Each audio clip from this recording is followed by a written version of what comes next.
Okay, so we are on to reading chapter 5 of Mummies in the Morning by Mary Pope Osborne, the third Magic Tree House book. Chapter 5 is called The Ghost Queen. So if you remember, the end of chapter 4 ended with this. They said, beautiful Egyptian lady with flowers in her hair. She was there in the pyramid. They were giving her the gold scepter, and it passed through her hand and said she was made of air. So what is going to happen next? Chapter 5, The Ghost Queen. A ghost, Annie whispered, but Jack could only stare in horror. The ghost began to speak. She spoke in a hollow, echoing voice. I am Hatepi, she said, Queen of the Nile. Is it true that you have come to help me? Yes, said Annie. Jack still couldn't speak. For 1,000 years, said the Ghost Queen. I have waited for help. Jack's heart was pounding so hard he thought he might faint. Someone must find my book of the dead, she said. I need it to go on to the next life. Why do you need the book of the dead? Asked Annie. She didn't sound scared at all. It will tell me the magic spells I need to get through the underworld, said the Ghost Queen. The underworld? Said Annie. Before I journey on to the next life, I must pass through the horrors of the underworld. What kind of horrors? Annie asked.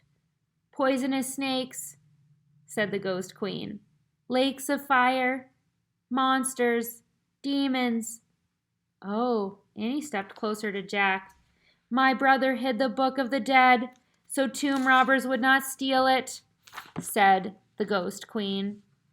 Then he carved the secret message on the wall, telling me how to find it. She pointed to the wall. Jack was still in shock. He couldn't move. Where? Asked Annie. Here? She squinted at the wall. What do these tiny pictures mean? The Ghost Queen smiled sadly. Alas, my brother forgot my strange problem. I cannot see clearly that which is close to my eyes. I have not been able to read his message for 1,000 years. Oh, that's not a strange problem, said Annie. Jack can't see anything either. That's why he wears glasses. The Ghost Queen stared in wonder at Jack. Jack, lend her your glasses, said Annie. Jack took his glasses off his nose. He held them out to the Ghost Queen. Here's some illustrations for us.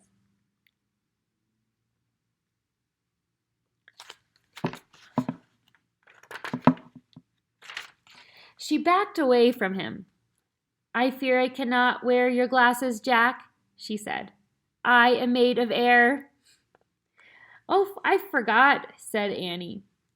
But perhaps you will describe the hieroglyphs on these walls, said the Ghost Queen. Who? Said Annie. Hieroglyphs, said Jack, finally finding his voice. It's the ancient Egyptian way of writing. It's like writing with pictures. The Ghost Queen smiled at him. Thank you, Jack, she said. Jack smiled back at her. He put his glasses on. Then he stepped toward the wall and took a good long look. Oh, man, he whispered. That's the end of chapter 5. Let's chat about that.